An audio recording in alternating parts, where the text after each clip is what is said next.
Bonjour à tous et bienvenue dans ce dernier numéro de la saison de l'Hebdo du développement durable. Et oui, déjà la fin d'année. Alors qu'est-ce que je vous ai réservé? Sommaire. Cette semaine avaient lieu les rencontres alsaciennes de l'environnement, un événement qui se déroule tous les 2 ans. Au programme, 32 sorties dans toute la région et une journée en point d'orgue à la région, on y revient. Les communes alsaciennes s'engagent dans le développement durable, elles sont 15 membres du réseau Vesta, qui vise à favoriser échange et engagement en matière d'EDD, reportage à Unheim et à Cernay. Enfin, du sport, de la solidarité, des associations et des personnes en situation de handicap, c'est l'objet du challenge EDF Nautisme et Solidarité qui se tenait à Mulhouse le week-end dernier pour la 8e année. Le sport pour tous, c'est l'objet du challenge EDF Nautisme et Solidarité. Organisé à Mulhouse pour la 8e année consécutive, ce challenge permet à des personnes valides et en situation de handicap de participer ensemble à des épreuves d'aviron, d'ergomètre, de handibike et de canoë par équipe. Un partenariat entre le comité régional de canoë-kayak, la Ligue d'Alsace des sociétés d'aviron, le comité régional handisport, la ville de Mulhouse et le groupe EDF en Alsace. Au départ, c'était avec les unités d'EDF de pouvoir faire des actions sportives sur l'eau, puisque en fin de compte, nous on est sur l'eau et eux, voilà, leur grand travail qu'ils ont, c'est sur les barrages et sur l'île. Dans un premier temps, on l'a fait ensemble, puis après, autant faire avec les autres sports cette activité commune, l'handi et l'aviron. Ce qui fait qu'effectivement, on a mis nos forces ensemble et je crois que ça permet effectivement d'avoir une bonne entente entre les différents sports. Puis ça permet surtout de voir quels sont les handicaps exacts et de mettre le matériel en conséquence pour pouvoir travailler par après. C'est quand même pas simple, l'eau et le handicap, et ça c'est un gros travail qu'on doit faire ensemble. 8 équipes étaient en compétition cette année, parmi elles l'équipe des étudiants de l'Université de Haute-Alsace qui porte le projet Handicap Paris. Le but, aller en vélo de Mulhouse à Paris fin août. Le projet regroupe des passionnés de sport et puis des gens qui voulaient vraiment faire une aventure humaine tous ensemble. Donc dans le cadre de nos études, on avait un projet à mener, mais on avait vraiment carte blanche. On est tous ensemble et on va rouler ensemble sans différence, en oubliant le handicap. Pour ça, on a acheté un tandem mixte, c'est-à-dire que c'est un tandem spécial qui n'est pas vraiment très répandu, qui sera avec un passager handicapé à l'avant, qui aura un main d'allié, donc il pourra pédaler avec les mains, et à l'arrière, une personne valide sur une selle, et puis c'est lui qui guidera. On fait Mulhouse-Paris à vélo. Voilà, on fait une centaine de kilomètres par jour. 100 kilomètres, c'est vrai que je ne sais pas si j'arriverai vraiment à le faire, vraiment les doigts dans le nez, on va dire. Oui, je pense qu'il faudra quand même un peu s'entraîner. On a du plaisir déjà de pédaler avec tout un groupe. J'aime beaucoup ça, de s'entraider. Une journée placée sous le signe du handisport, mais pas que. À l'issue de cette journée de compétition amicale, les 3 vainqueurs ont remis des chèques à 3 associations alsaciennes luttant contre l'exclusion physique et sociale. Parmi elles, Rêve et l'école des sports de l'association Sport Fauteuil Mulhouse. Son but est d'exaucer les rêves de tous les enfants malades, donc maladies graves, pathologies graves, avec pronostic réservé. Il y a des rêves divers et variés, mais il y en a d'autres en fait qui sont beaucoup demandés, c'est-à-dire les petits jusqu'à 10 ans, c'est Euro Disney, nager avec les dauphins. Les ados, les garçons, c'est rencontrer les sportifs, et les filles, les stars qui ont des rêves d'enfants. L'association Sport Fauteuil de Mulhouse, c'est une association qui a été créée il y a plus d'une vingtaine d'années. On a créé ça au début pour permettre justement la pratique du sport dans toute la France, puisque sur la région, on n'était pas très nombreux. Pour se mesurer un peu à tous les autres sportifs, on était obligé de faire des kilomètres. Et nous avons une action qui s'appelle l'école des sports au centre de réadaptation de Mulhouse, pour justement sensibiliser les jeunes à différentes activités que propose le handisport. Si les personnes ne sont pas sensibilisées au sport, c'est vrai qu'on ne change pas fondamentalement dans sa tête quand on a un problème de santé ou un problème de handicap.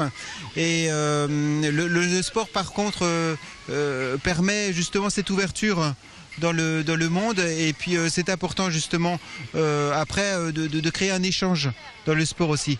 Et pour boucler la boucle développement durable, le restaurant d'insertion mulhousien La Table de la Fonderie assurait le repas de midi. Les associations se retrouveront l'an prochain avec de nouveaux bénéficiaires. Cette semaine et jusqu'à dimanche 30 juin, ce sont les 6e rencontres alsaciennes de l'environnement. 32 visites sont programmées dans toute la région. L'adresse pour le programme s'affiche ci-dessous. Nous, on vous en propose une. Reportage. Le sentier de la Lothaire, 2 km de nature à préserver, caché dans la forêt du côté de Wissembourg. Un sentier balisé l'an dernier pour permettre une meilleure information du visiteur. Et qui dit information et sensibilisation, dit meilleure protection. L'idée, c'est d'informer, de sensibiliser le grand public sur les richesses naturelles qu'on trouve tout au long de ce sentier, qui à la base est quand même un site historique, parce que il y avait les fameuses lignes de la Lothaire qui étaient ici présentes et qui consistaient justement à défendre le royaume de France contre les envahisseurs venus du nord. Donc c'est un sentier qui est très intéressant d'un point de vue biodiversité, parce qu'on y recense un certain nombre d'espèces animales et végétales qui sont d'intérêt communautaire et qui ont contribué à classer le site en zone Natura 2000. C'est un des hauts lieux de la biodiversité, une espèce de hotspot de la biodiversité en Alsace, et c'est pour ça aussi que nous, notre mission, c'est d'informer un maximum de personnes sur les richesses qu'on peut y trouver, qui ne sont pas forcément évidentes à voir, parce que autant les plantes, on peut les toucher, on peut les observer, autant les animaux, ils se cachent, etc. Donc notre mission à nous, c'est de leur faire découvrir justement cette arche de Noé, en leur montrant les indices de présence, les traces, etc. Cette visite est une des 32 programmées dans le cadre des 6e rencontres alsaciennes de l'environnement. Une rencontre qui se tient tous les 2 ans entre les acteurs du secteur en Alsace. Jeudi, le point d'orgue avait lieu à la région Alsace autour d'ateliers et de tables rondes entre professionnels. Les buts sont d'abord de porter à connaissance toute une série d'éléments chiffrés, d'indicateurs. C'est aussi de partager des expérimentations et de partager des visions. Aujourd'hui, on a eu 6 ateliers sur des thématiques aussi diverses que l'eau et la qualité de l'eau, la gestion des déchets. On avait une thématique globale qui était celle de la biodiversité qu'on a approchée sur différents axes. Donc le but, c'est effectivement de voir ce qui se fait, qu'est-ce qui marche pas. C'est aussi d'imaginer ce qui pourrait se faire, comment est-ce qu'on pourrait le faire mieux. Et l'après-midi a été non seulement un rendu de ces travaux en atelier, mais aussi une présentation d'expérimentations qui se sont menées en Allemagne, en Suisse, mais aussi sur certains vignobles en France, donc partage d'expérience de ce qui s'est fait ailleurs. On a certaines approches qui se sont améliorées, on a des enjeux qui sont extrêmement importants. La biodiversité, c'est une grande richesse.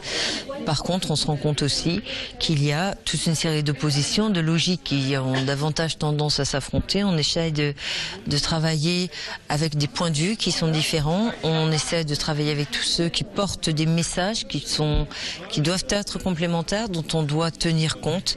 Comment est-ce qu'on peut préserver, enrichir, maintenir la biodiversité tout en travaillant avec les exigences qui sont celles de l'économie, qui sont celles de l'agriculture. Comment est-ce qu'on peut rechercher, dans certains cas, le compromis, la concordance de ces différents objectifs. Travailler ensemble et rassembler les forces pour avoir des résultats probants. Ces rencontres sont l'occasion de dresser un bilan de la situation environnementale en Alsace, établi sur la base d'une 30aine de critères. Un bilan qui doit permettre de mettre en place des actions pour protéger encore plus la nature alsacienne. De la région, nous passons aux communes. Elles sont 15 en Alsace à s'être engagées dans le réseau Vesta. Le réseau Vesta, c'est un réseau qui regroupe 15 maires, 15 communes, donc qui s'engagent pour le développement durable, qui cherchent des idées, des questions, des conseils pour réduire leur consommation d'énergie. Reportage. Des bâtiments publics rénovés basse ou très basse consommation, un éclairage des villes moins énergivore, des solutions de chauffage optimisées, du transport vert, autant de secteurs sur lesquels les communes de moins de 25 000 habitants peuvent agir pour réduire la facture d'énergie et leur impact sur l'environnement. Et pour les pousser dans cette démarche, le réseau Vesta a été imaginé en 2005 par EIFER, l'Institut européen de recherche sur l'énergie, et développé en Alsace avec l'IS et EDF. Le but du réseau Vesta est un partage d'expériences. Donc il aide les communes il agit en 3 temps. Il aide les communes à analyser leurs besoins. On étudie leurs projets et on les aide dans la concrétisation de ces projets. Tout au long de l'année, le réseau Vesta organise des conférences, des réunions, des visites. On fait également tous les 2 ans un voyage d'études. On est déjà allé en Belgique. Nous sommes allés également en Autriche pour visiter des réalisations très performantes de bâtiments communaux, même de villes durables. Et également, on a organisé des concours, donc où chaque commune a pu déposer un dossier sur les réalisations qu'ils avaient faites, et on a valorisé ces dossiers en les analysant et en remettant un prix. Donc le réseau, c'est vraiment fait pour que les communes se rencontrent, qu'elles échangent et qu'elles profitent les unes des autres des expériences. Parmi les 15 communes engagées, Eunheim dans le Bas-Rhin. Pour son maire Vincent Debesse, ce réseau est un outil supplémentaire pour renforcer une démarche qu'il a déjà engagée depuis longtemps.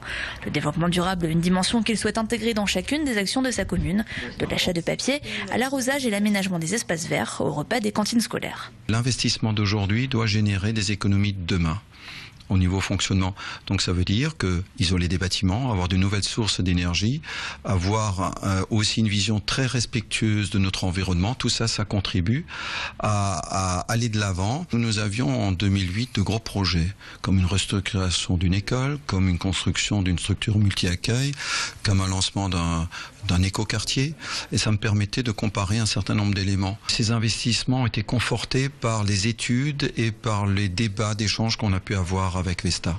C'est-à-dire que ça nous donnait une orientation, ça nous a conforté à le faire. Eunheim peut être assez fier de sa démarche, c'est d'avoir un écoquartier, qu'on fait du multigénérationnel dans cet espace, mais c'est surtout sur une base écologique. Ça doit nous permettre de servir d'exemple pour que tous ceux qui veulent construire ou rénover puissent s'en imprégner, pour qu'ils puissent s'y promener et voir ce qu'on peut faire avec des jardins partagés, avec des noues, donc des récupérations d'eau de pluie, une gestion vraiment où on se tourne vers l'humain et on se tourne vers le béton.